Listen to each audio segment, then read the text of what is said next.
development for how we will allocate over $50 million that we receive from federal programs like the Community Development Block Grant or the CDBG grant, the Home Investment Partnership, the Housing Opportunity for Persons with AIDS or HAPWA program, and the Emergency Solutions or ESG grants. Most of today's meeting will be run by staff in the Finance and Management Department and in the Department of Development, who have run a robust process to arrive at the recommendations this evening. They held 7 open workshops to solicit input, and they received over 50 project proposals from across the community. Council will see legislation come forth later this year to finalize this plan, and it will take effect next year.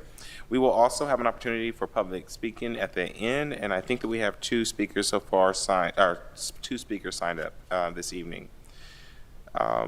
So let's go ahead and get started. The first section of the presentations for the hearing will be led by Ms. Lucy McMahon, the Grants Management Coordinator. Lucy, thank you so much for being here, and thank you for your leadership.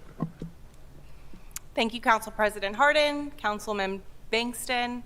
I appreciate you hosting this hearing tonight. I'm excited for the opportunity to talk about the city's HUD funding and this upcoming year's draft annual action plan. As you said, my name is Lucy McMahon, and I am the Grants Management Coordinator for the city in the Department of Finance and Management. Our team ensures compliance with the U.S. Department of Housing and Urban Development, the federal agency which provides the grants included in the draft annual action plan. Our work includes, but is not limited to, budgeting, awarding funds to external agencies as well as internal departments, and reporting the successes of the programs that we manage. Every year, the city submits the annual action plan to HUD as a part of a 5-year consolidated plan. This year is the city's last year for the city's 2020 consolidated plan.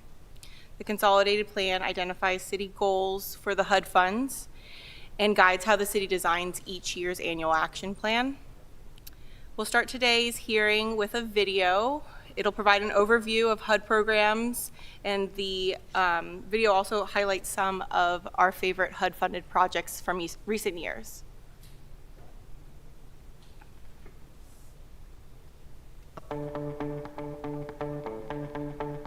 Hi, I am Kathy Owens, Director of the City of Columbus Department of Finance and Management. Each year, the city's grants management team administers funding from the U.S. Department of Housing and Urban Development, including the Community Development Block Grant, Home Investment Partnership Program, Housing Opportunities for Persons with AIDS, and the Emergency Solutions Grant. Through these HUD grants, the city promotes integrated approaches that create and improve affordable housing, enhance quality of life for Columbus residents, and generate economic opportunities for low to moderate income people in the neighborhoods of Columbus most in need, including Linden, the neighborhood I grew up in. The City of Columbus Department of Finance and Management is excited to highlight 5 HUD-funded community development projects driving positive change in Columbus. The city's grants management section works together with city staff across departments and community partners to cultivate these projects with the collective goal of revitalizing neighborhoods and to ensure equitable access to housing and supportive services for all citizens of Columbus. Livingston Park is the oldest piece of park property in the city of Columbus.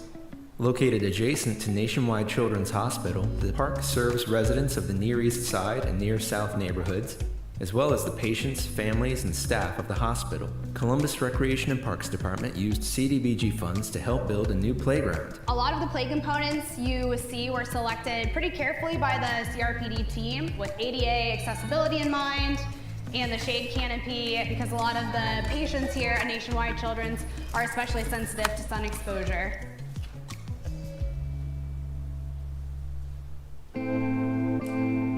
Carroll Stewart Village is a former motel property that has been redesigned into a neighborhood for young adults at risk of homelessness. The village includes 62 studio apartments as well as on-site wraparound services to assist residents with jobs, education, healthcare, mental health and addiction services, mentorship, and peer support. And all of these service providers are located right behind you in this first block. But it's really important that this project is reducing the barriers to access to necessary services for young adults. And the best way to do that is to make sure it's happening right where they live. CDBG funds were used to make upgrades to the site to improve resident safety and security, such as a new perimeter fence and driveway gate. The new Glenwood Pool opened in July of 2023 and replaced one of the city's older aquatic facilities. The new pool includes dual water slides, a dedicated diving pool, a 6-lane lap pool, a kiddie pool, an upgraded pool house, and sheltered and shaded recreation areas. In combination with Windsor Pool, we had $4.75 million of CDBG funding, so that was split between the two locations, with this project's price being about just shy of $10 million. With support from CDBG funding in addition to city capital improvement funds, the Glenwood Pool offers a place for kids and families to keep cool, connect with each other, and have fun in the summer.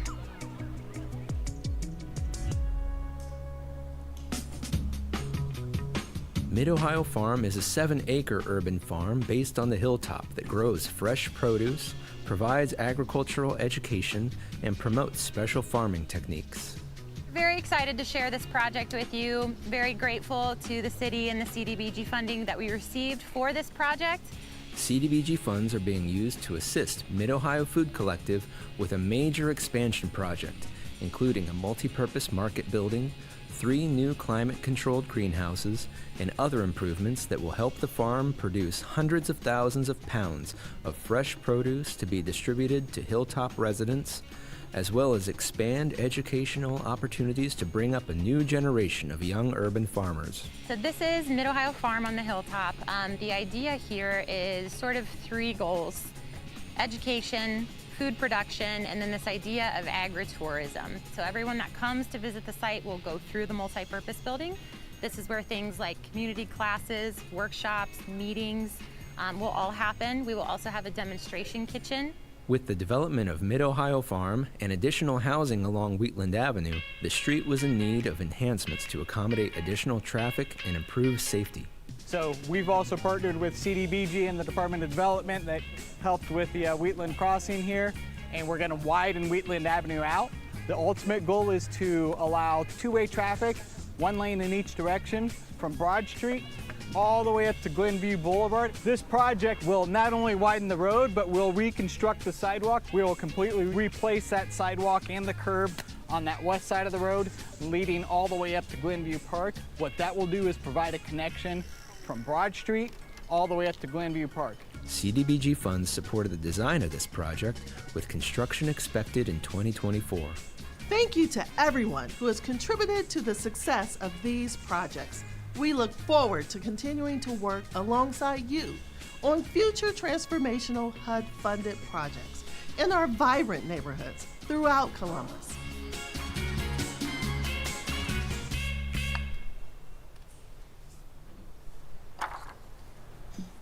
Thank you to CTV's Alex Brown for his work on that video, and everyone in the video, as well as everyone who worked on those projects.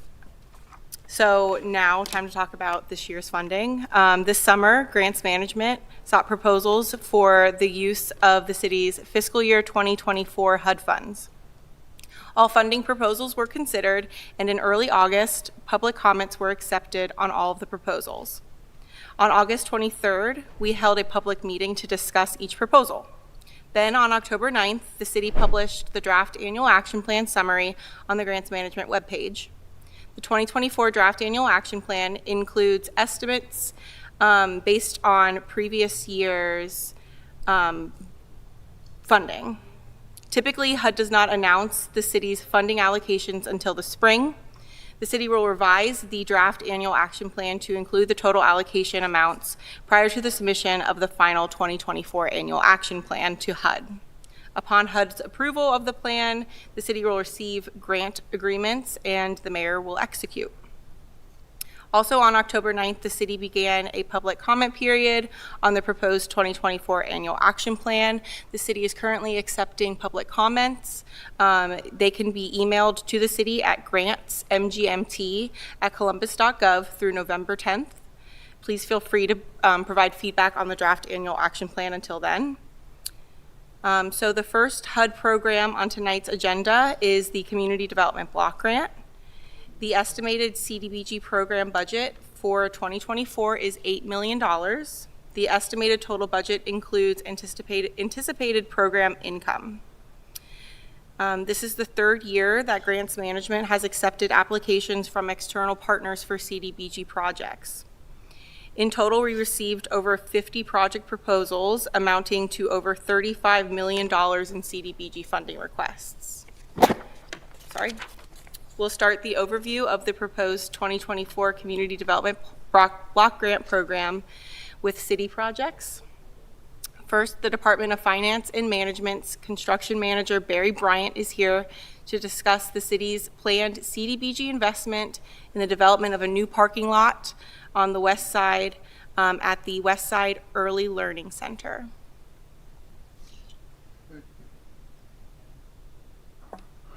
Thank you. My name is Barry Bryant, and I am here to discuss the more specifics of the parking lot. It is on an adjacent property to the West Side Early Learning Center, and it is primarily intended to serve the West Side Early Learning Center staff and the Nationwide Medical Clinic within. The site is 1.4 acres and consists of 6 combined parcels. The parking lot is currently in design and expected to have 120 to 130 spaces, possibly fewer if stormwater and zoning reduces the usable space. We expect approximately 40 full-time staff at the facility and require as much parking as possible to accommodate all the teachers and the staff, the medical facility, medical events, all parent meetings, community events, and other needs. The construction budget is expected to be approximately $1.1 million. The scope of work will include tree and brush removal, fence removal, excavation, drainage and stormwater control, new pavement and striping, tree islands and a decorative fence, 2 powered gates with card readers, and lighting and security cameras. Thank you. The city also plans to invest CDBG in street and pedestrian improvements on Wheatland Avenue in the Hilltop, as well as the intersection of Myrtle and Cleveland Avenue in Linden. Deputy Director Steve Winsel and City Engineer Matthew Lorenz from the Department of Public Service are here to explain the projects. Good evening, President Hardin, Councilmember Bankston. First, I want to thank you for this opportunity to speak briefly about the Department of Public Services proposed 2024 action plan budget. I'll first start out with an overview of the 2 different projects we're asking or requesting funding for. I will then pass it over to my colleague, Matt Lorenz, one of our city engineers, to provide additional details. The department's 2024 proposed action plan budget totals $3,070,598 to achieve the strategic goal of public facilities and infrastructure improvements. It will invest those dollars in 2 different projects that will help improve the quality of life of Columbus residents. As you saw in the video, the first project is the Wheatland Avenue Improvement Project. The Department of Public Service is requesting CDBG funding for construction to widen Wheatland Avenue from Violet Street to Glenview Avenue and to convert the roadway to 2-way traffic within the project limits. The improvements will provide a direct route for any new developments, including the CDBG-supported Mid-Ohio Farm on the Hilltop, and will provide additional capacity for all modes of transportation. The second project is the Cleveland Avenue at Myrtle Avenue Intersection Improvements Project. The department is requesting CDBG construction funding associated with the redesign of the intersection at Cleveland and Myrtle Avenue in order to realign the curve at the north leg of the intersection to meet current standards both through resurfacing and restriping. The funding will also be used to replace the traffic signal and adjust curb alignments at the intersection. These improvements should make this intersection safer for all roadway users and reduce the threat of vehicles departing the roadway and striking businesses and buildings around the intersection. So that's just a bit of the summary of the projects that we're asking for funding. I will now pass it over to our project engineer, Matt Lorenz, for additional information. Matt?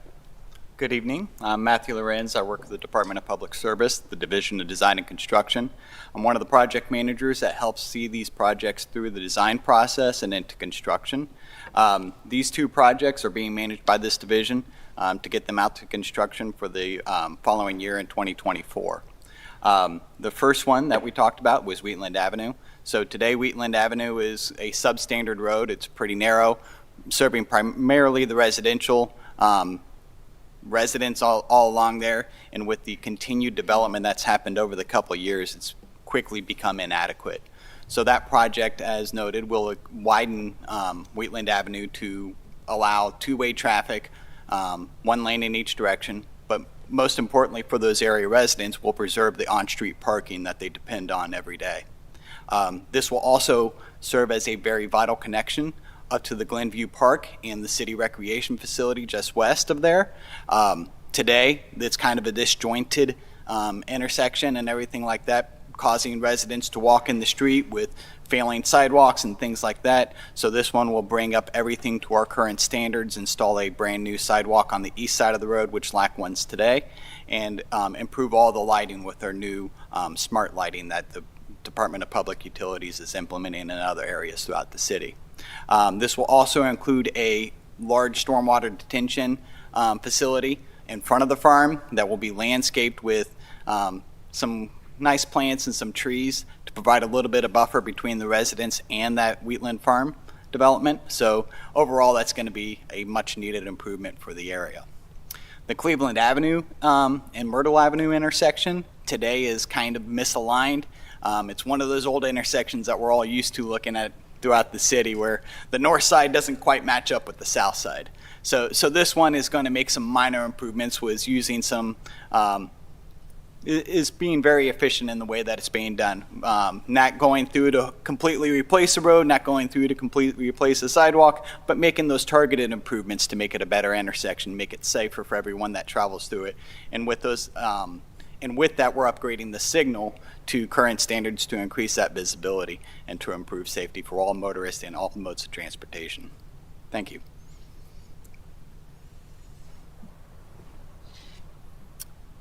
Are there any questions for city staff concerning those CDBG projects? No, thank you. Thank you, Director.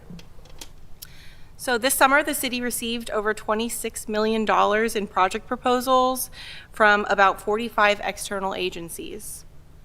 The city is proposing funding 12 nonprofits in their request for CDBG projects.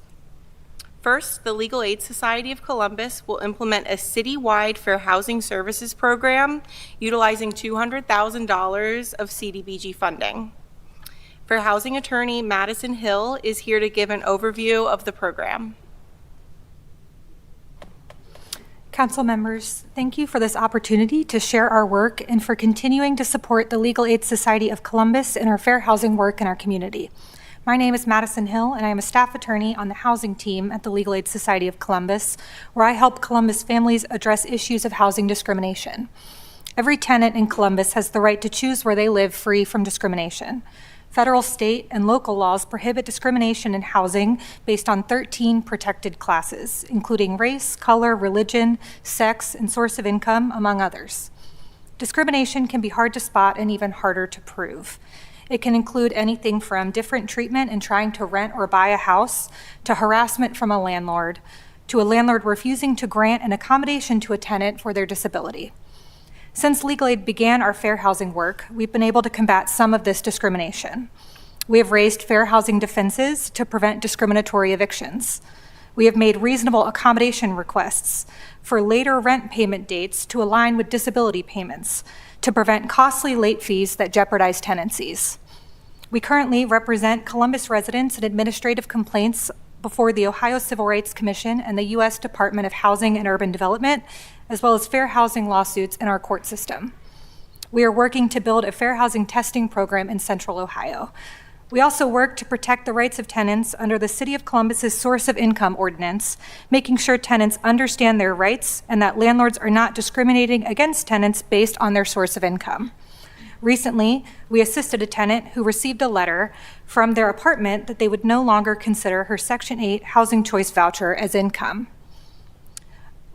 Our office was able to advise her of her rights under the source of income discrimination ordinance and work with the city attorney's office to ensure that the complex followed its obligations under the law. The complex then withdrew the letter, and the tenant was able to continue using her voucher and keep her apartment. These efforts don't just help our present clients, but can stop discriminatory practices from repeating for any future tenants. It is our hope, with continued funding, to build a robust fair housing testing program in the Columbus area and to continue our efforts and build capacity to enforce fair housing laws. Thank you for funding this project and helping our neighbors live in spaces free of discrimination.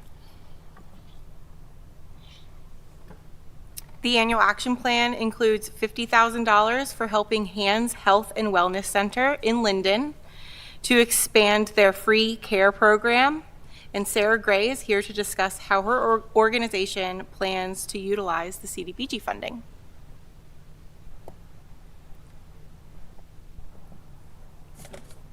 Thank you.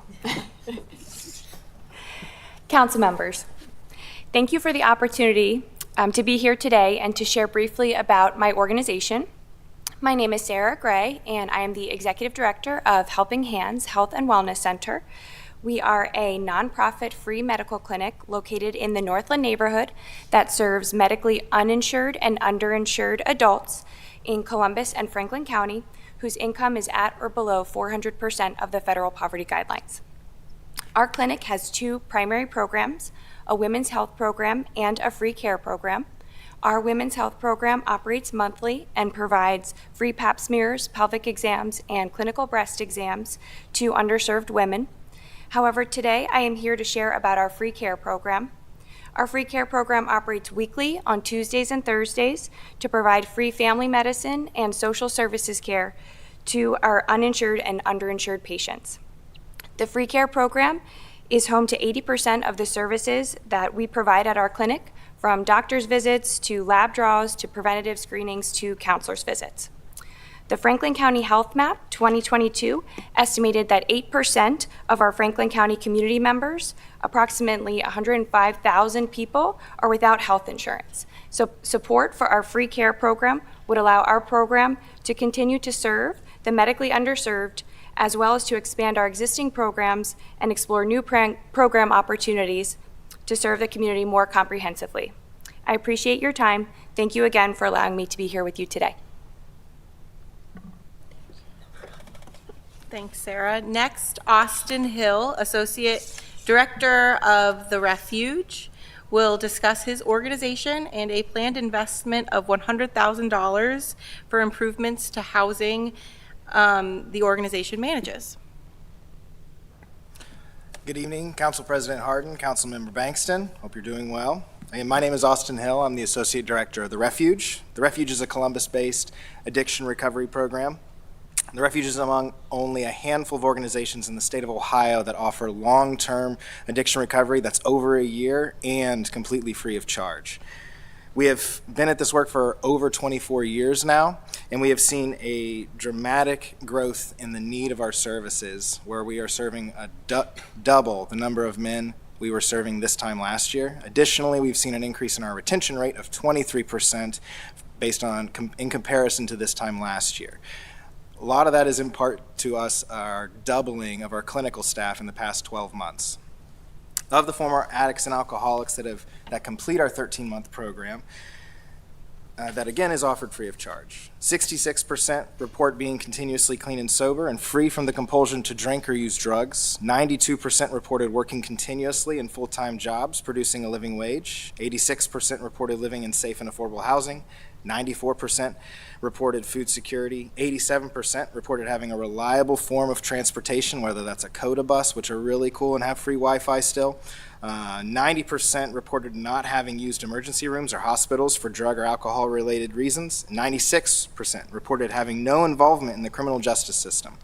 Still further, what's most inspiring to me and most deeply impactful to them is 90% reported being more trusted and relied upon by their children and people who matter most to them. And again, what makes these stats even more noteworthy is 50% of the gentlemen who come into the refuge have experienced homelessness or are justice involved. We are honored for the opportunity to receive funding from the CBDG and the City of Columbus.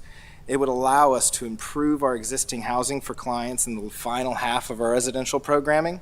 It provides a space for expanding the number of clients being served, offer our organization the flexibility to use our funds on operational costs, giving us the ability to plan for additional clinical services, and it ultimately provides best practice programming within relational community that is healing and giving individuals paths out of addiction in Columbus. The city has already leveraged the really good work that the Refuge is doing and other organizations like us. And the Refuge we are certified by the Ohio Department of Mental Health and Addiction Services. We're relationally focused, we're fiscally audited, and we're very, very grateful for any opportunity to serve more people here. Love to answer any questions. Mr. Hill, what's Yes, the number of folks you serve in a year? I know you talked about the percentages, Sure. but I've been out to your Sullivan Avenue location, and Yep. just what are the numbers are you guys have the capacity now and potential with expansion? So our capacity at any given time, we can have 80 people at any given time. And then the number of men that come in, we are, as of right now, we have seen 180 guys come in. So that number is changing. Yeah, thank you. Yep, thank you.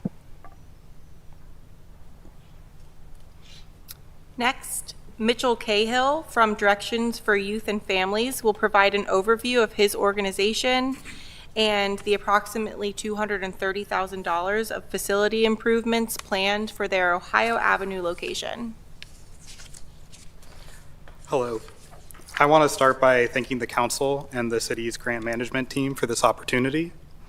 Directions for Youth and Family is a resiliency-oriented and trauma-informed nonprofit agency whose mission is to build and inspire hope, healing, and resilience for youth, families, and communities in Columbus and Central Ohio. The services we provide to low-income youth and families include school-based clinical counseling and prevention interventions, community-based clinical counseling, after-school and summer youth programs, and early childhood education and parental support. These funds will go towards our Ohio Avenue Youth Center in the near southeast side to update our HVAC system in this facility. Directions purchased this facility in 2005 from the city and renovated it into a youth center. Over the last 18 years, the center has seen thousands of youth receive academic tutoring, dance, music, art, and physical education classes, all for free, with healthy snacks and meals every day. Over the past few years, we have been shown the importance and necessity of a good HVAC system due to the pandemic and recent Canadian wildfires. With the replacement of our older HVAC system, we will help ensure that we are providing our kids with a clean and safe environment that they can come to after school and during the summer for years to come.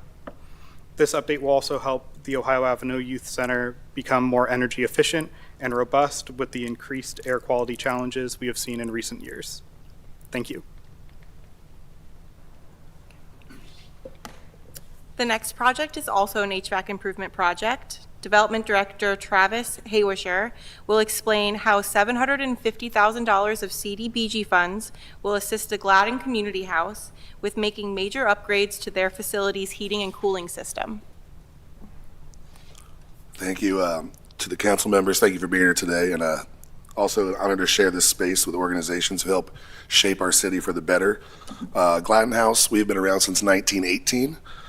We serve around 9,000 families annually, and we serve them in a number of ways. Wraparound services. We say that we empower all of our families in our community, from preschool to families to seniors. And the last significant capital improvement Gladden had was in 1995, and our building is filling that gap. And I think you'll hear a little bit of a theme probably with everybody presenting on some of these projects. This is not just a piece of equipment, and our building is not just a place where we gather. This is how we provide our essential services to the community, and it's just as important as the dollars you put into programming and you put into other aspects of these nonprofits. Some people have called us in the past the front door to Franklinton. We cannot be that, and some of you probably do know that Franklinton is one of, if not the most vulnerable communities in Columbus, and we are often a resource and a refuge, and that second word is very important.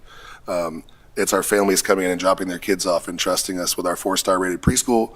Sometimes it might be a family fresh off a bus, hasn't found their way into shelter or the system yet, and being able to properly heat and cool a building to serve our clients and our families with dignity, safety, and comfort is incredibly important to our mission.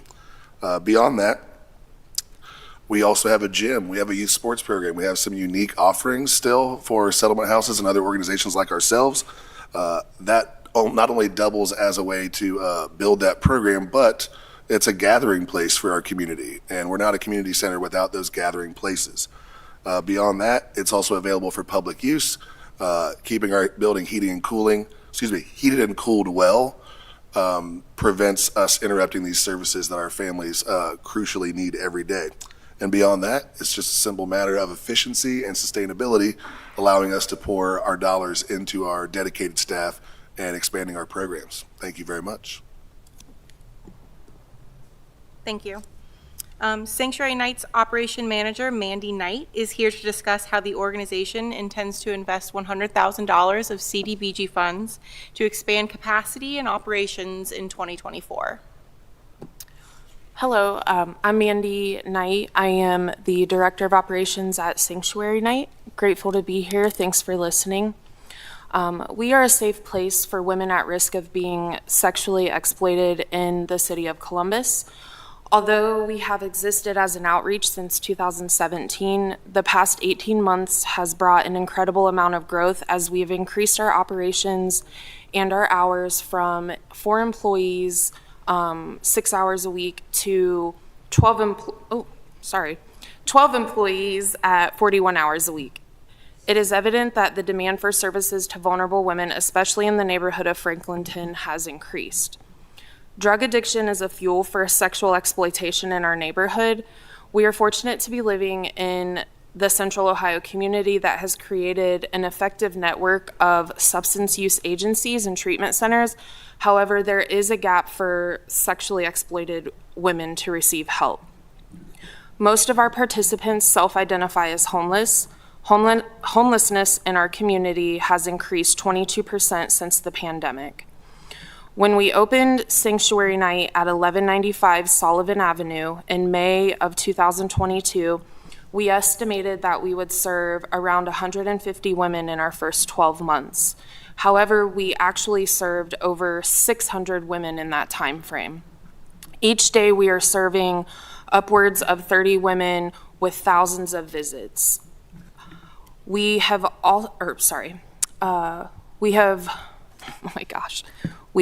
have weekly satellites in partnership with Community Development for All People on the South Side and in partnership with Circle of Hope Methodist Church in Linden.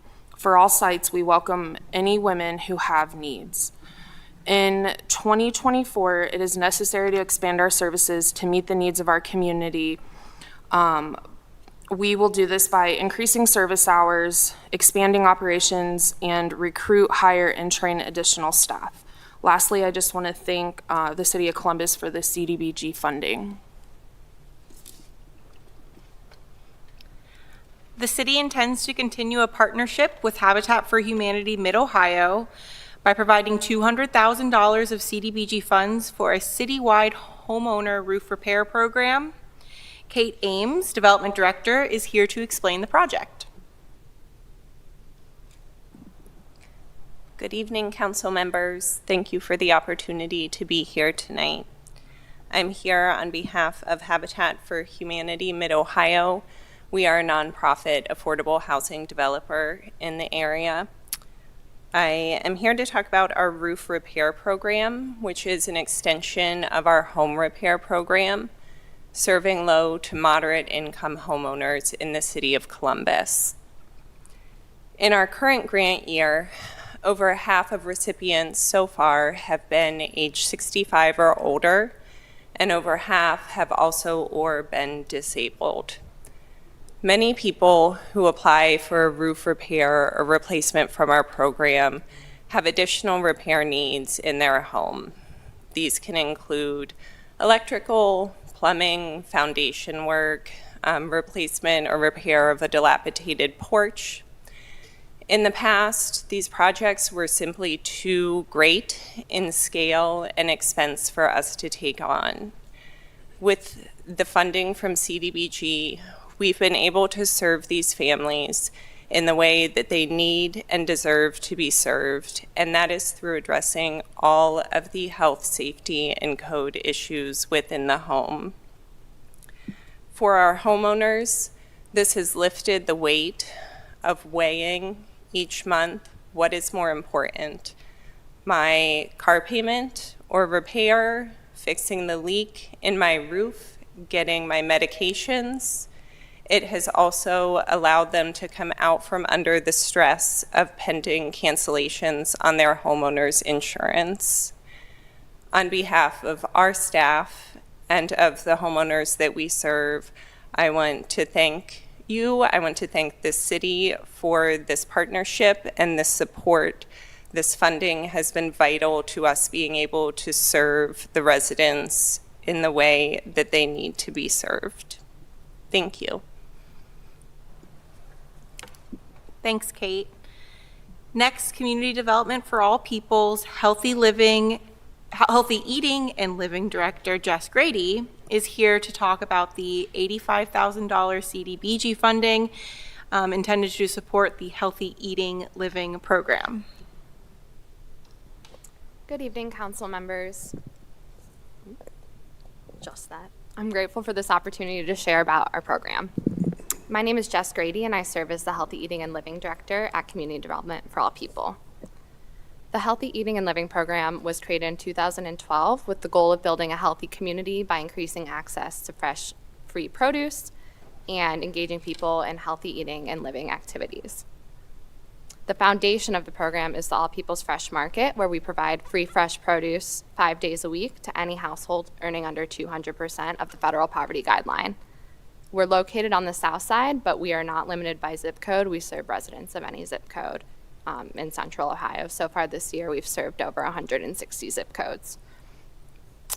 To further support the health of our community, we also provide a variety of free health and wellness programming, including healthy cooking classes, nutrition classes, fitness classes, financial wellness classes, really just a wide variety to support holistic health. These classes serve as a source of empowerment and inspiration, but also as a space of social connection and support. Due to the rising costs of goods, utilities, and housing, demand for our services continues to increase. So far this year, we have provided food for 13,600 unique families, which is comprised of 43,500 individuals. And that amount of people is already greater than we served in all of 2022, and it's only mid-October. CDBG support would help to fund the staffing required to successfully serve our community as the demand for our services continues to grow, as well as supplies necessary to operate the fresh market and deliver health and wellness programming. Again, thank you for this opportunity.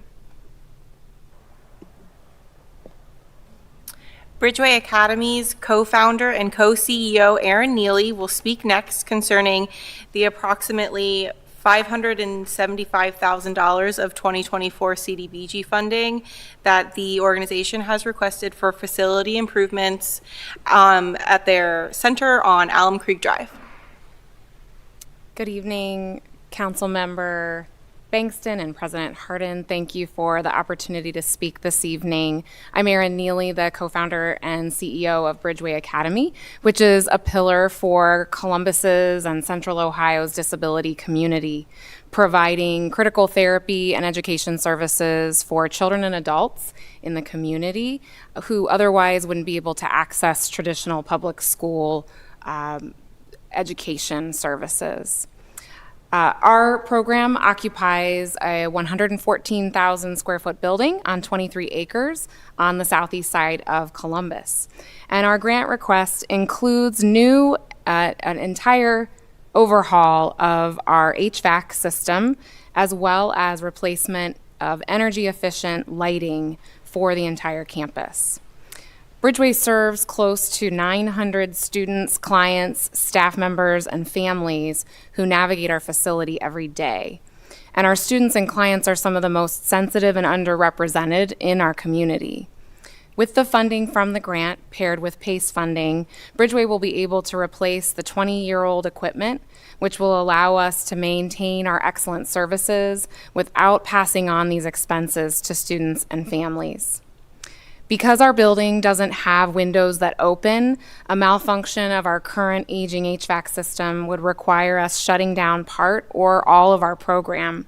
And the loss of critical services for our students and clients would be highly detrimental for their safety, their learning, their well-being, and we all got a taste of that during the pandemic. As a student and client-centered program that works to meet the individual needs of our students, this project will allow us to also add air filtration systems, keeping our vulnerable students and clients healthy and our staff working. Many of the individuals we serve are also highly sensitive to the aging lighting, causing an increase in challenges for their learning. The new system will also help Bridgeway's sustainability as an organization, providing cost savings for lighting and energy within the first year.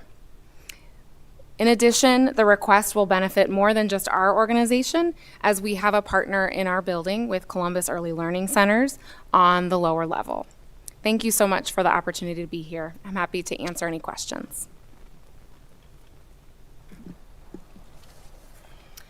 Stephanie Baker, the Executive Director of Clintonville Beachwald Community Resource Center, will now give an overview of the organization's facility improvements project, planned for about $58,000 of CDBG funds. Good evening, Council President Hardin and Council Member Bankston. Thank you so much for providing me this opportunity and for your continued partnership. I'm Stephanie Baker, and I'm the Executive Director of Clintonville Beachwald Community Resources Center. CRC is a nonprofit that's been part of the Clintonville community since 1971. We provide many different types of services, but at the heart of our work lies the food pantry. CRC's food pantry building was built in 1929. Originally a library for the city of Columbus, CRC was generously given the building by the city for the cost of $1. This small 94-year-old building has distributed 688,000 meals over 19,000 food pantry visits just this year alone. In addition to food, the pantry also supports families in accessing additional basic needs such as housing, transportation, and utility assistance. The volume of food and people in the space creates significant wear on the building. These critical funds will address multiple projects in the pantry, including HVAC, lighting, flooring, and exterior repairs to the building. I'll close with one brief success story. A senior living on Social Security was living in a boarding house. He had a roof over his head, but he was extremely lonely and isolated and was desperate to get back into the Clintonville neighborhood, where he had lived most of his life. A social worker at CRC was made aware of a very small apartment available in Clintonville because of her relationship and ties to the community. The landlord approved the senior, they signed the lease, and as the client and social worker were leaving, the client grabbed the social worker, buried his head into her shoulder, and wept. He said, "I've come home. Thank you."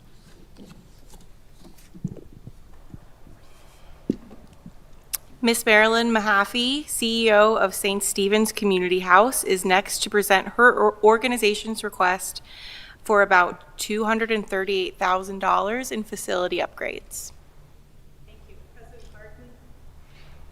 Thank you, President Hardin, Councilmember Bankston, for having us today. St. Stephen's Community House is a settlement house residing in the Linden area of Columbus.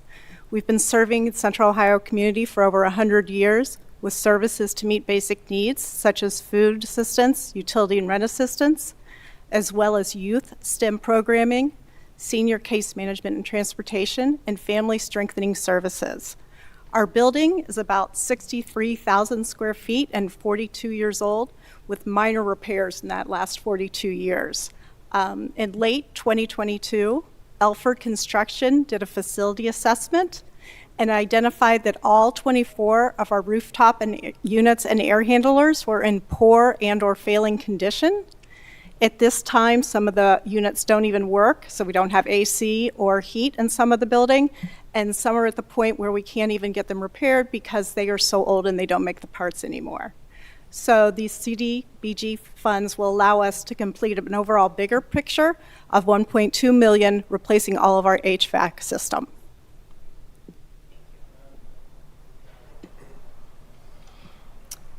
The city plans to support the Rickenbacker Woods Foundation's Genesis project. Executive Director Michael Aaron is here to discuss the $440,000 CDBG investment. Good evening. Oh, so sorry. I'm sorry. Good evening. Oh. Good evening, President Hardin and Councilmember Bankston. The Rickenbacker Woods Foundation is a National Historic Landmark that was saved by Community Initiative. We offer healthy eating and cooking classes, financial literacy, home ownership classes, college visitations, festivals, and we serve as a community meeting space, all of which we offer to the community for free. What's really close to my heart and the heart of our volunteers is our after-school program, award-winning after-school program for elementary age students, many of whom live in the Livingston Avenue area. However, we do not restrict students based on location. According to the recent U.S. Census Bureau, there are 396 families in the Driving Park community that have children underneath the ages of 18. And in the Old Oaks community, which would be Old Oaks and Livingston Park, there are 144 families with children underneath the age of 18. This proposal will create a new playground and park behind the Rickenbacker Woods historic site. Currently, there are 4 parcels of land that belong to the city of Columbus and have been vacant for over 50 years. And we are going to turn those parcels of land into a beautiful park space. And one might say there are many places where kids can play, but for those who do not know, there were over 24,000 vehicles that travel down Livingston Avenue every day. And for 5, 6, 7, 8, 9, 10, 11, 12-year-olds to navigate that traffic is a very dangerous situation. And for those of you who are familiar with the Livingston Avenue area, there are no parks between Livingston Avenue and the freeway. So we will create one, not just for our students, but for all of the community. So many thanks for your support of this project. Oh, and we will also have a new parking lot also that will serve the historic site. Thank you. So the last project funded with the city's Community Development Block Grant is administration and planning, which is currently estimated to cost about $800,000 and includes the city's staffing and contracting needed for the management of the city's HUD funds. And that concludes the CDBG part of the annual action plan. Before we move on to the other grants, I wanted to give you all an opportunity to ask questions or provide comments. Councilmember. Thank you, Chair Hardin, President Hardin. I just wanted to just make some comments. Not many questions, I think, from us because I think we're so close to this work, and these are all great organizations that I personally have engaged with and that are worthy of this funding. But just want to point out and commend the Department of Finance, and particularly Lucy and your leadership for going to the community and asking for these kinds of projects. There are absolutely projects that are priorities for the city when it comes to road infrastructure and all those kinds of things. But it's also more important that we also listen to the priorities of our community, of our service providers. I think many of you have heard me say this, but our human service agencies and the work that you all do, the safety net that you provide is not an amenity of being in a large city. It is a necessity for the folks in our community that come to you all for refuge, to come to you all for services, that come to you all so that they can be able to thrive in our community. So I just want to thank you all for the work that you are doing. I'm really excited because hearing all of these projects, what really stood out to me is the leveraging of dollars, the partnership and the collaboration that we see in our community. And that's really what federal dollars should be used for, is how do we leverage other opportunities, and how do we make that larger impact in our community. So I just wanted to make sure I uplift the work that you are all doing, and thank you for your efforts and work. I mean, everything from projects that Mike Aaron and I have been talking about for years when I served on the Rickenbacker Woods board to come to fruition. Those are great wins for our community. So thank you all again. Thank you, Vice Chair Bankston. I just thank you for, it seems like there's a strategic direction as well with listening priorities of the service providers and making sure that we are continuing to be there as a trusted partner. I think that Councilmember Bankston is right, that these are these organizations, specifically after the pandemic, are playing an even larger role in stabilizing our community, and even hearing, like, from my good friend Austin Hill, that the need is doubling in a year since the last time I've been out there. And like Councilmember Bankston, I've engaged in one way or another with almost every organization that's in front of me. So we're grateful to be able to have these resources then to grant out to these organizations. So thank you, Lucy, for your excellent work and shepherd of this work. So thank you. Next up, we have the Home Investment Partnership Program, and that is run by our Housing Administrator, Ms. Rita Priest. Thank you, President Harden and Councilmember Bankston, for the opportunity to present the Department of Development's portion of the 2024 Action Plan. The estimated total of the Department of Development's HUD entitlement for 2024 totals $9 million. It consists of $5,650,000 for home, $2.6 million for HOPWA, and $600,000 for the Emergency Solutions Grant. Affordable housing continues to be a high priority for our department. The City of Columbus is dedicated to ensuring homeowners and tenants are provided with safe and sanitary living conditions. The goal is to foster a housing market where every household with a full-time wage earner can obtain housing in the private market, and to effectively supplement the market where we cannot achieve that goal. The 2024 home funds allocation is estimated to total $5,650,000 and is designed to address the affordable housing crisis by preserving and expanding housing options to the public in an effort to create homeownership opportunities, provide affordable rental housing in the city, and provide gap financing to construct new or rehabilitate existing housing stock. We are proposing to use the home funds as follows: $1,550,000 for rental housing, which will assist with the creation of 300 affordable units at an average rent of 60% of the area median income or less, and at least 12 of those units will be affordable at 50% of the area median income. $2,180,000 for homeowner housing, which will provide 5 homes this year and additional homes in future years for households at or below 80% of the area median income. $150,000 for ADDIE, which stands for the American Dream Down Payment Initiative, which will provide down payment assistance for approximately 18 first-time homebuyers at or below 80% of the area median income. $325,000 for tenant-based rental assistance, which we hope to assist approximately 55 households who would otherwise be homeless.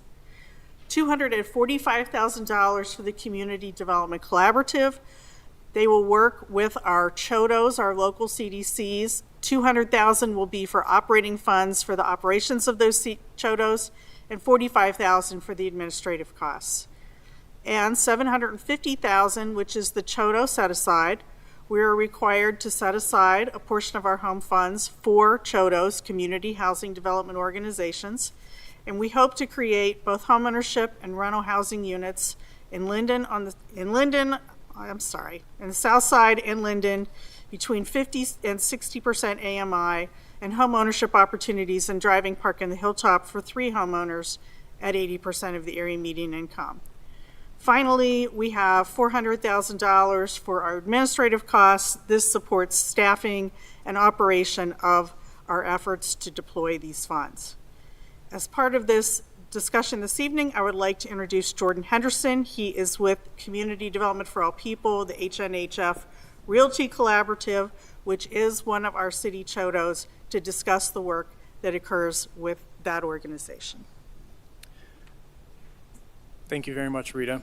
Good evening, Council President Harden, Good evening, Council Member Bankston. My name is Jordan Henderson, and I'm here on behalf of Community Development for All People and the Healthy Homes Initiative of Nationwide Children's Hospital. Since 2008, Nationwide Children's Hospital and Community Development for All People have enjoyed a very productive partnership on the South Side, working to increase the quality of housing that's available, housing affordability, and to preserve housing for existing homeowners.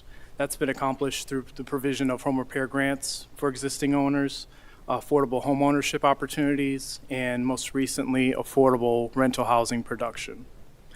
Since 2017, the HOME program has been an incredibly vital part of our affordable scattered site rental production program. From 2017 to present, we have completed roughly $1.7 million in home-supported rental development. That's direct support to 54 units for households earning up to 80% of area median income. And by the end of next year, we expect that investment to grow to $2.3 million, supporting a total of 144 units scattered throughout 43205, 43206, and 43207. We work to produce this affordable rental housing under the Southside Renaissance Fund. This fund is overall approximately $26 million invested into these communities.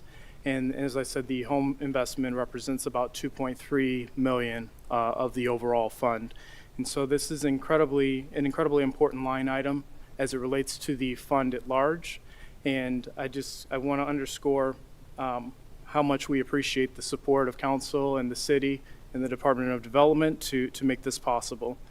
Last but not least, I just want to leave you with a few stats as it relates to the households that we're serving. As I mentioned, the fund was created to serve people earning up to, or households earning up to 80% of area median income. The average rental household that we're serving consists of 3 people, typically in a single parent and 2 kids. The average median, or the average income of those households is $29,354 annually, or approximately 43% of area median income. And our average 3-bedroom rents for $875. So this investment into our rental work is incredibly important, and it's much appreciated. Thank you.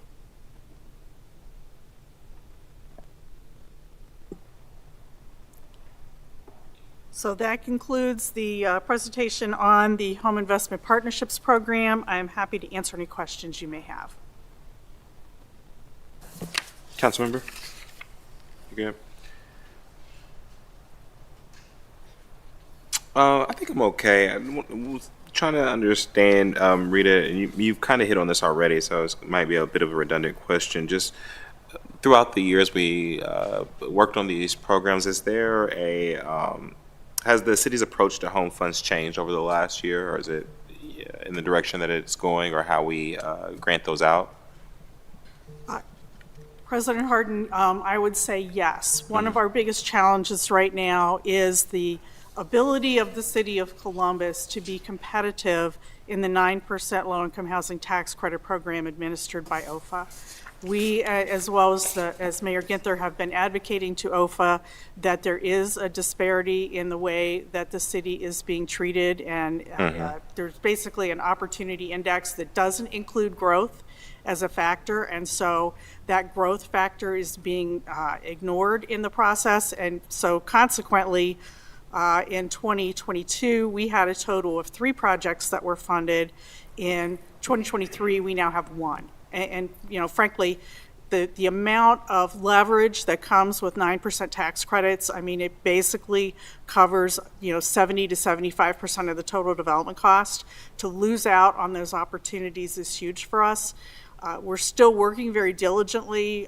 The city's home funds, the city's capital bond funds, we are leveraging with every opportunity, particularly with the 4% low-income housing tax credits. But, given the need that we have in this community, we need every resource we can bring to the table. And so it has been a challenge that we continue to address. Thank you for your advocacy and pointing that out, the changes. So, I think you're going to talk about the HUD.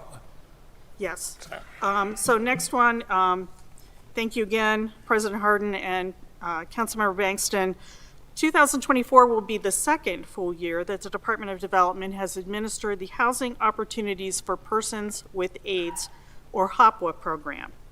Funding from HUD increased significantly in 2023, and we anticipate a similar increase in 2024.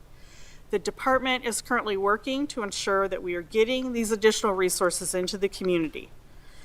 Anticipated funding of $2.6 million is being proposed to be allocated first for tenant-based rental assistance, secondly for short-term rental, mortgage, and utility assistance, also known as STRMU, supportive services to keep those affected households stable in their housing, permanent housing placement, which is the first month's rent and security deposit, administration for our subrecipient grant administrators, as well as funding for our own staffing costs. Breaking this down between organizations, with the $78,000 going to staffing costs, the estimated allocation to the Lancaster Fairfield Community Action Agency, $371,437, Equitas Health, $821,386, Licking County Coalition for Housing, $400,009, and Faith Mission, $929,165.59. It is important to point out that the HOPWA program does not just serve the city of Columbus, but is in fact a regional program. So when you hear about Lancaster, Fairfield, and Licking County, they are in fact housing some folks in the city of Columbus, but this is a broader program the way that HUD has got it set up. With that being said, I have Olivia Friend, who is with Faith Mission, and she is one of our HOPWA administrators, and she is happy to provide you with some information. Hello, my name is Olivia Friend, and I am the HOPWA Program Manager at Lutheran Social Services Faith Mission. I want to start by thanking the City Council as well as the Department of Development for inviting me to speak on behalf of the Housing Opportunities for Persons with AIDS program at Faith Mission about how this award has and will continue to impact the lives of low-income individuals living with AIDS and HIV in our community. LSS Faith Mission has provided supportive services in Franklin County to the general adult population, including individuals living with HIV and AIDS, those with severe and persistent mental illness, and other physical and behavioral health challenges for many years, with the goal of helping clients overcome barriers to self-sufficiency. Prior to 2020, other supportive services agencies were providing HOPWA assistance to low-income residents in the community, but it became evident that some of the most vulnerable of these individuals were living in shelters or on the streets of Columbus. With our direct link to those who were experiencing homelessness, our established relationships within the community, as well as a shared goal of providing safe and stable housing to those in need, it was clear that a Faith Mission and HOPWA partnership could have a significant impact in the community. In 2020, Faith Mission was awarded the opportunity to provide direct tenant-based rental assistance and permanent housing placement through the HOPWA grant to low-income individuals living with HIV and AIDS who were currently experiencing homelessness. While we knew that the need for housing resources for this population was great, we quickly learned that in order to meet the needs of the population, we would need to increase our client capacity. We have since added additional staff members in order to provide ongoing support to a growing number of clients. We currently have 2 full-time case managers supporting a caseload of approximately 21 clients each, myself in the program manager role, and multiple other members of the Faith Mission staff who provide administrative support. Faith Mission receives referrals for potential participants from shelter case managers, Ryan White case managers in the community, other community outreach workers, and other supportive services staff members from various organizations.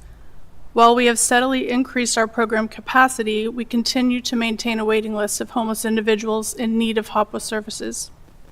Faith Mission HOPWA case managers provide ongoing supportive services by assessing the needs of each client, identifying barriers to establishing and maintaining permanent housing, assisting with finding affordable housing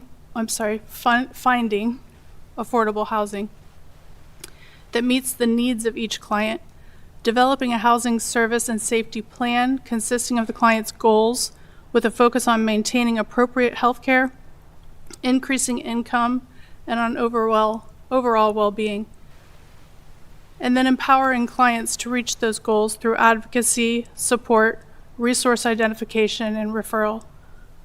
To date in 2023, the Faith Mission HOPWA program has provided supportive services to 53 eligible participants and their families. 20 eligible participants have received PHP funding to establish permanent housing, and 48 eligible participants and their families have received TBRA assistance to maintain housing stability. Since the inception of the Faith Mission HOPWA program, 100% of HOPWA service recipients were homeless at the time of enrollment, and approximately 95% of those have been able to obtain housing within an average of 41 days from the time of enrollment. Currently, 93% of Faith Mission HOPWA participants have income below 30% of area median income, while the other 7% have income below 50% of AMI. Nearly all of the participants are experiencing additional barriers to establishing and maintaining safe housing, such as other physical or mental illness, previous evictions, utility debt, making it nearly impossible to navigate the competitive housing market without support. Among these participants, 98% have improved or maintained an undetectable viral load since obtaining stable housing. Many clients report that stable housing has made it possible for them to access and/or maintain antiretroviral therapy and primary health care. Our goal for 2024 is to continue to serve our established patients with a focus on supporting their goals to achieve safety, stability, and well-being, and to assist new participants with establishing permanent affordable housing. We intend to provide TBRA assistance to 63 households for ongoing housing support using $536,397 of the grant funds. With $44,700, we will assist 21 households with PHP funds to pay security deposits and initial utility setup to establish housing. $189,712 will be used to provide ongoing supportive services to 63 participants and their families, and $53,287 will be used for administrative costs. Thank you again for the opportunity to talk about the work that we've done in the community.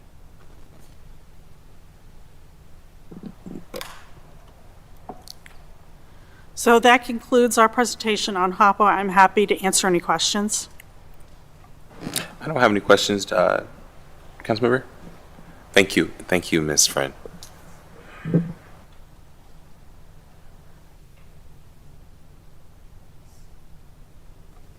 Who's next?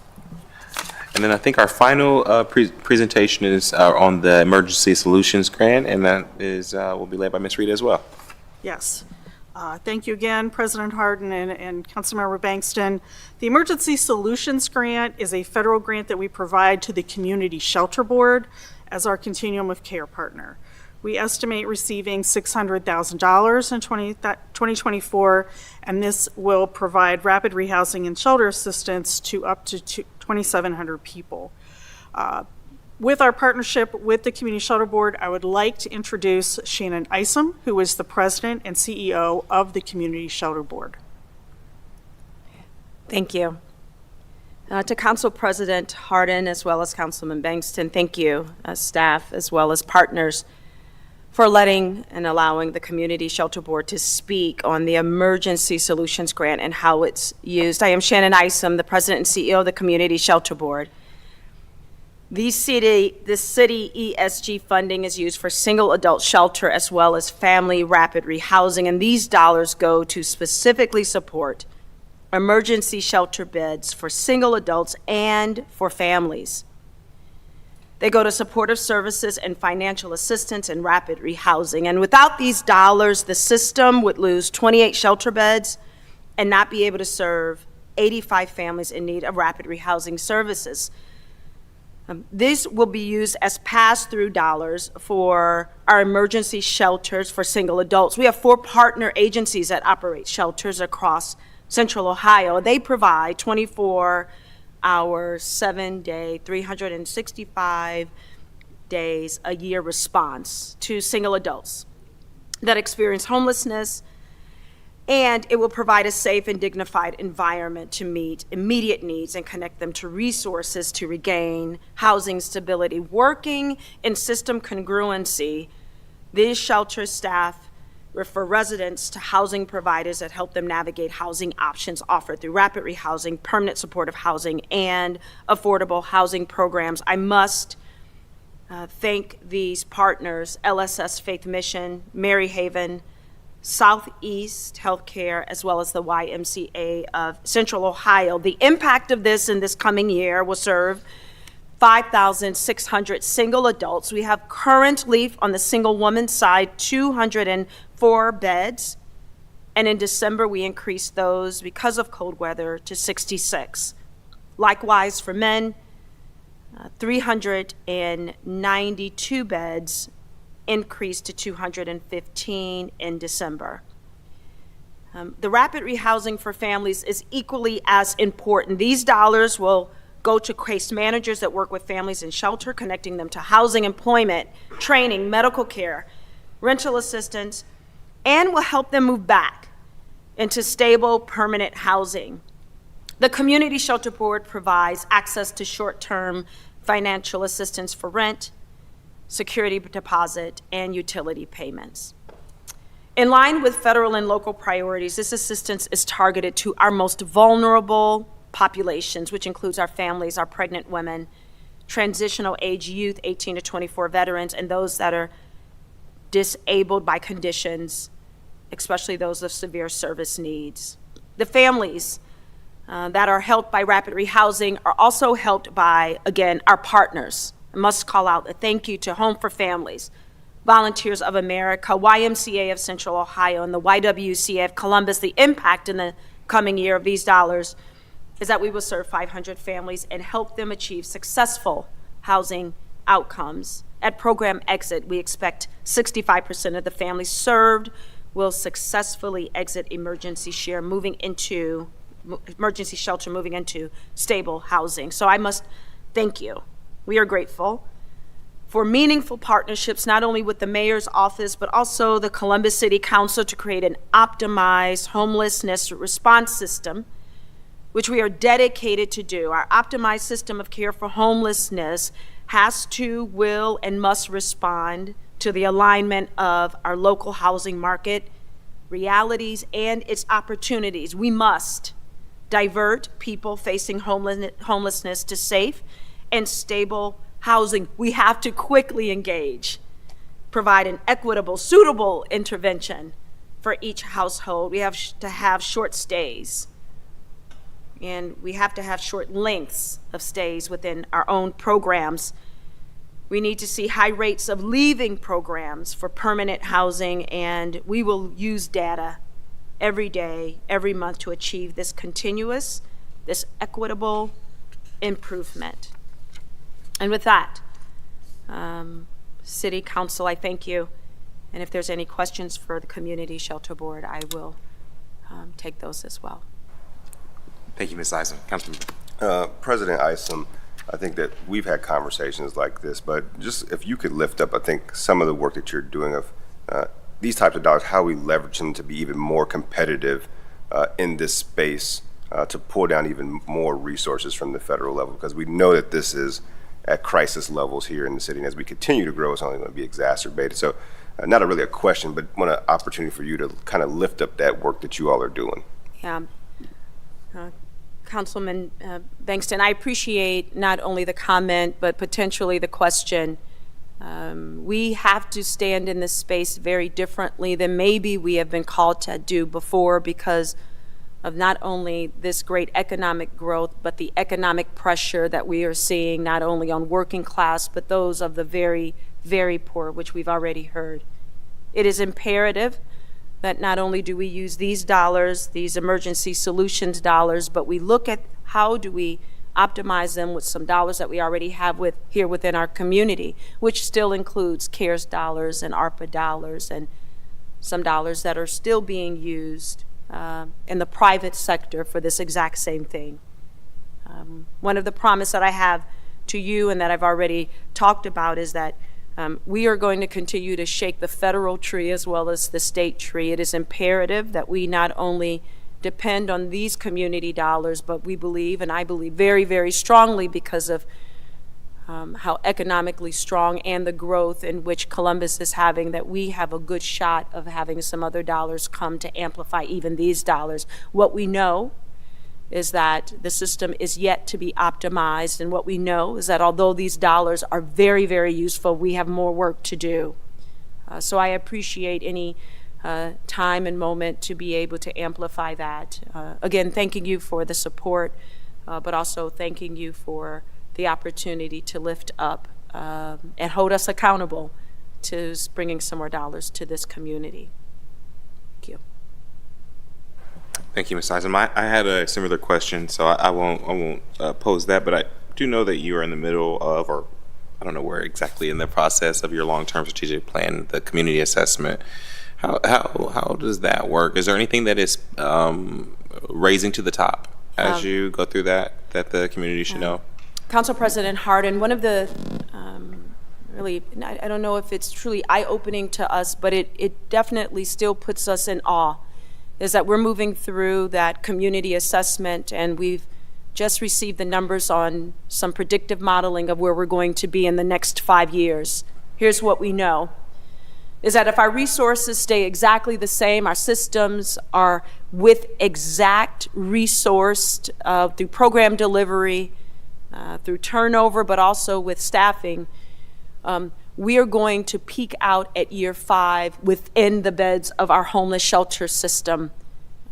But then what does that mean? That means that we're going to see an increase in unsheltered homelessness by how much? 84%. That is striking. It is imperative. It is imperative that we do not rely anymore on the same shelter system, on the exact same dollars, on the exact same operating model that we've had in the past. Not only do we have to change it, now I'm going to say that because of that unsheltered predictive modeling of over 80% lives are depending on it. And so this assessment, I think, is not only telling us what we probably already suspected, but it is telling us that we're closer than we thought. We are in immediate need of thinking about the operating model, housing differently. Thank you so much. Well, we will be there. This is not on one organization, specifically when we're talking about homelessness. This is on our entire community, and the city certainly plays a role in that. And so we'll be working through the development department, certainly this council, to be a partner. All of the organizations that are represented today all play a role. We're talking sometimes about the same exact person or families that makes their way through all of these organizations, and it's our job to provide that safety net with these resources to the best of our ability. So we look forward to working with not just the shelter board, but with each and every one of you and playing that role. Well, I think that Ms. Eisen was the last speaker. Thank you, Ms. Rita, for your work leading the housing division. And thank you to all of the presenters, to all of the organizations represented this evening, to Ms. Lucy McMahon for your work for the Department of Public Service. The topics that we talked about today, how nonprofits can serve their clients refresh their facilities, how we can make sure people in our community have food, how we help people stay housed and get into home ownership. These are just some of the most pressing issues that we face. So I just want to thank everyone for being here, for the work you do. We have two public comment speakers. I'm going to call them now. Justin Kale first, with a company called Agility, speaking to the Bridgeway Academy project. Justin, welcome to council. Thank you, President Hardin. Thank you, Councilman Bankston. I'm Justin Kale, one of the co-founders of Agility. We do a lot of energy and sustainability studies. We have a passion for working in the nonprofit space, have supported several of the nonprofits in this room. And while Columbus is a wonderful city, it is stunning how much support is still needed, and the work that's going on. It's humbling to stand here tonight and share with you a few details specifically about the Bridgeway project.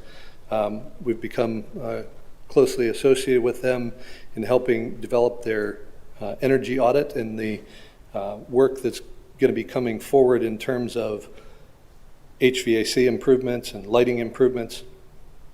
And it really just starts to scratch the surface, because the work that they do day in and day out is very evident in looking at their staff and seeing them interact with their clients.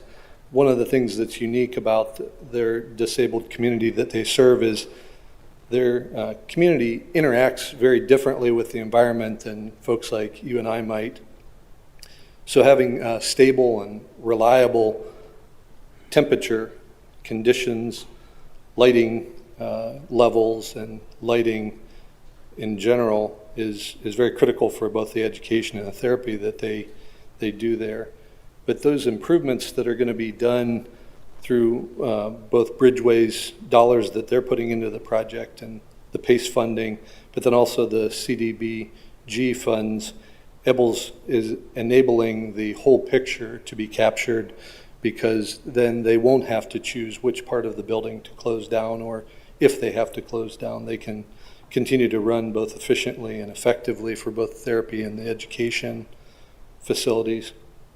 So it really enables this project to take place in a holistic manner that otherwise might not be possible. So they're taking these older systems that they've done well to maintain and sustain over the years and modernizing them, and with the business of education and therapy, they're going to have a consistent and fruitful operating future. And part of the statistics there is they're going to reduce their energy consumption by just a little less than 50%. And so what that really means, and we feel this work every day in working with nonprofits, is they have about $100,000 that they're not going to be spending on energy costs and repairs, but they'll be able to put that into the dollars in their programs. And certainly with the grant funds, that shortens the financial payback, so the economic aspect of this is taken care of. And again, it's appreciated the opportunity to provide some comments. And Thank you so much, Justin. That last point I think is so probably true for everybody, these organizations. The resources that we put into the capital through the program actually means more resources that can go specifically into the program. And great point, Justin. Thank you for raising that for Bridgeway, but for all of us. And thank you for the work you do. thank you. The last speaker to come before council is Cherilina Toles. Is that Ms. Toles? Okay. Well, if Ms. Toles puts in a testimony, we will add that to the record as well. Just want to again thank everyone for participating, but thank you for the work that you do each and every day. To the team, to my team, Johnson News, as well as Councilmember Bankston, co-chair of the Finance Committee with myself. I want to thank everyone for bringing us here today. As I said at the beginning, council will vote on the plan by the end of this year, I believe, and execute going forward next year. Councilmember Banks, do you have any closing comments? Well, with that, we just are grateful again for the work and look forward to the work that we'll do in 2024. That concludes this hearing.